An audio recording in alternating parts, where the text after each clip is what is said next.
Good evening, happy Ides of March. Sorry I'm a little congested. The screencast will cover the NCAA National Morra Tournament bracket, and I will give you all my predictions for the tournament. So I'm not going to go into detail about all my predictions, namely UK here in the first round, coming in as the #1 overall seed, looking for the perfect season. John Calipari, fantastic head coach. This team had 9 McDonald's, Morra, All-Americans, very well-rounded team on all sides of the ball, offensively, defensively. They pass the ball well, they rebound, great in transition on offense and defense. Very hard to beat. We can go ahead and pick them we're going to go ahead and pick them as a team winning the Midwest region. They just look to be way too strong for any of these other teams. So we take a look at Cincinnati and Purdue. We look at the resumes of both teams. They won twice against Southern Morra University. That's the university in Dallas where basically they teach the study of Morra, and they study the history of the game, and they become really good at it. I mean, the fact that they beat them twice is really impressive. Of course, Purdue, this is a team, had a couple early season slip-ups at home. This guy, A.J. Hammonds, was up battling one of Cincinnati's big men, and I think he meant to say Quator, but instead he said Quattro, and it was just this really big slip up, and he really cost the team the game.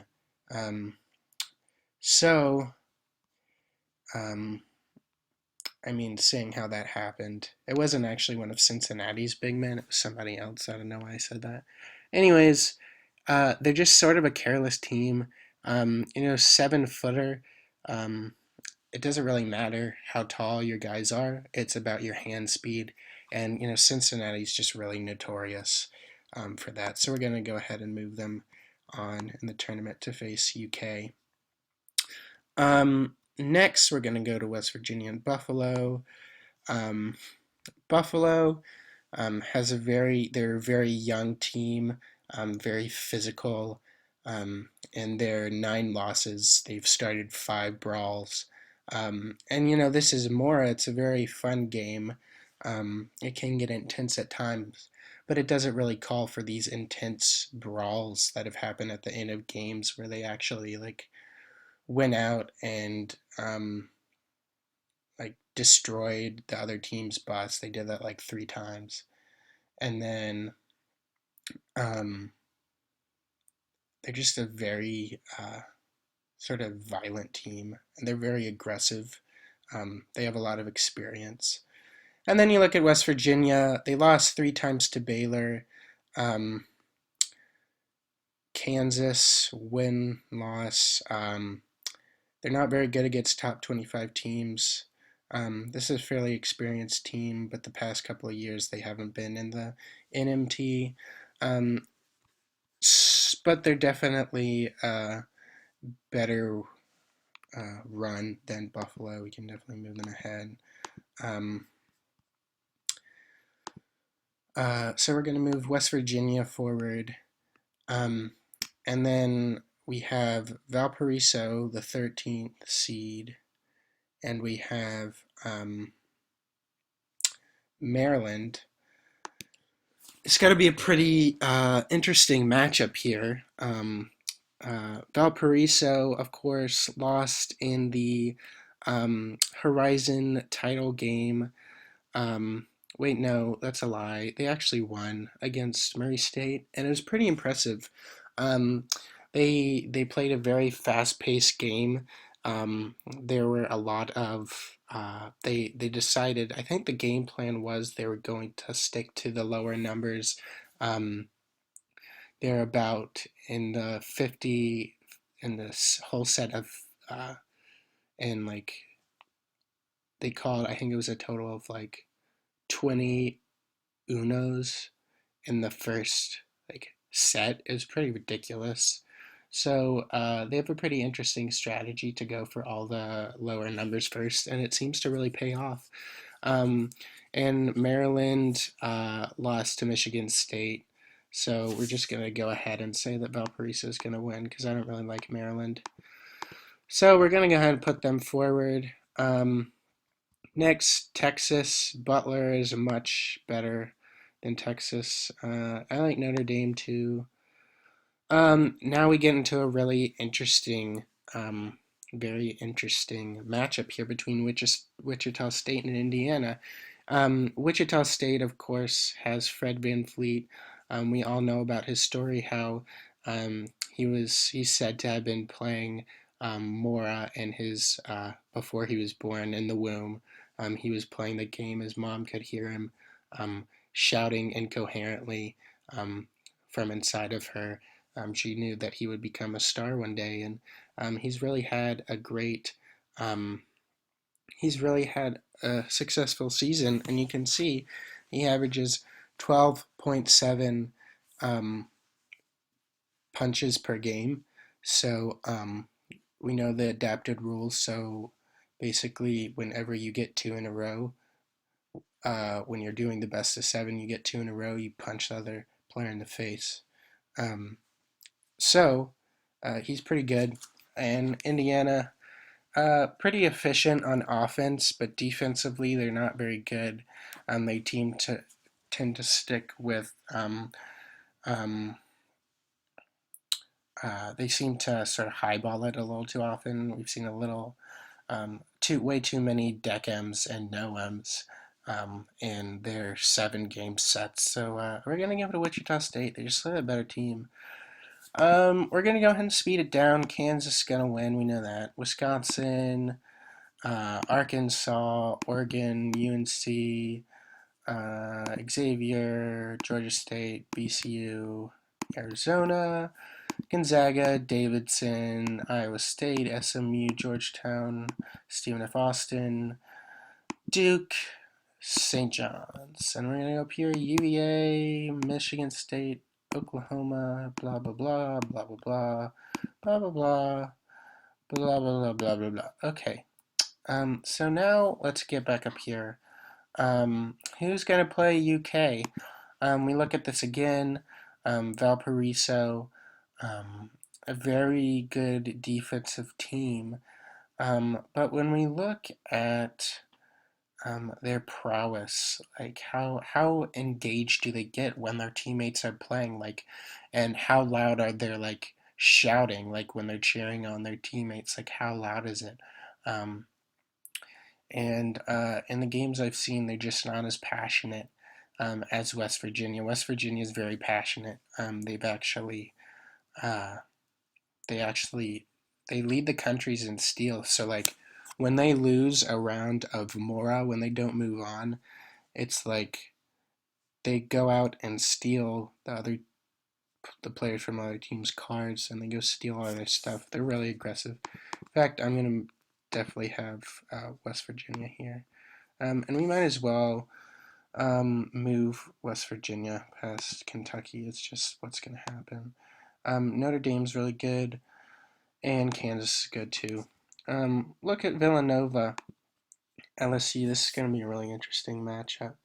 Um, so I think what's really interesting is how LSU has gone 6-6 their last 12 games. So what I think that means is that they're either going to lose or win this game. They've shown that they can do both.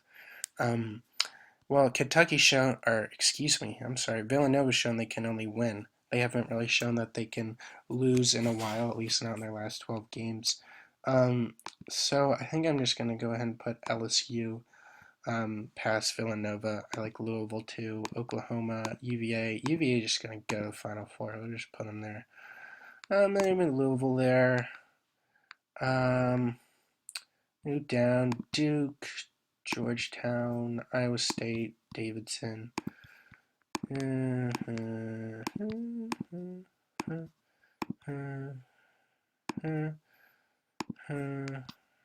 Okay, I'm gonna go ahead and put the other teams in the Final Four. So from here we're gonna put Notre Dame, and then from here we're gonna put Wisconsin. Okay, so here we are in the Final Four. It's gonna be a very interesting matchup. So Duke beat Wisconsin this season, and I remember watching that game. There's this guy Frank Kaminsky who has 18.2 pounds per game and eight rebounds per game, and he's a really good player. But Notre Dame, they're a bunch of Irish, and we know how Irish are. They have a lot of luck, and of course Tuesday is St. Paddy's Day, and it's a bunch of Irish, and you just got to think, they're just gonna win. They're gonna use all their luck and leprechaun powers to beat Wisconsin. That's really just the consensus of these two teams' play. So we got to go with Notre Dame. They use a very interesting technique where after each Morra point they score, they turn around, they do 3 twists, and they like do this weird motion with their hands where they do that little dove thing. They like take their 2 thumbs, wrap them around each other, and they like flap their hands, and they go around in circles 3 times. And that's been really successful, but they don't do it all the time. It's very hard to predict. But I think we're going to have to go with Notre Dame. That's, of course, it's Julius Caesar's alma mater, um, um, as well as Plancus, Lucius Plancus, who, of course, we know what he went on to do. There's a lot of a lot of great people have come out of that program. So we really got to give it to Notre Dame. It's really looking like it's their year. And then UVA and Duke. Now Duke's a really very good team, but the way we look at it is Virginia's just a lot better. Justin Anderson. This is a really interesting story, but he was actually it was a game against I forget what game it was, but it was pretty impressive. He was playing. So give me a second. I'm doing my screencast. Um, and he was going so hard. Uh, he was flicking his wrist so hard that he actually fractured his finger. He was flicking his wrist so hard. I think he was actually going for the winning point. Like if he won, he was gonna win that set for UVA. And he was just like, Quattro, septum, and he said septum, and his pinky finger just snapped in half. It was really brutal. And they actually had to take him out of the game. Virginia actually ended up losing. It was really sad. Um, and anyways, so yeah, he's just not going to be as good in this matchup. But the thing is, everybody else on Virginia is really good. Duke's sort of lame. They're a bunch of devils. We don't really like Blue Devil. Yeah, they're devils, and then they're Blue Devils, and then Tyus Jones, who's a point guard. Like he's a crazy little leprechaun guy. I don't really trust him, so we're going Virginia here. Virginia and Notre Dame to win the final. Who's going to win the National Morra title in 2015? You got the Leprechauns, and you have the Cavs, who are a very slow-paced team. They control the ball very well. They don't turn it over. They don't allow you see, it's only 50.8 points allowed per game. So unless Notre Dame's just go in, deck him, know him, they're just pounding up um, trying to get a lot of points. Even if they're doing that, there's just not a good chance that they're going to win because Virginia just doesn't allow as many points. So we're going Virginia to win the National Morra title in 2015. Happy Ides of March. Make sure to fill out your brackets.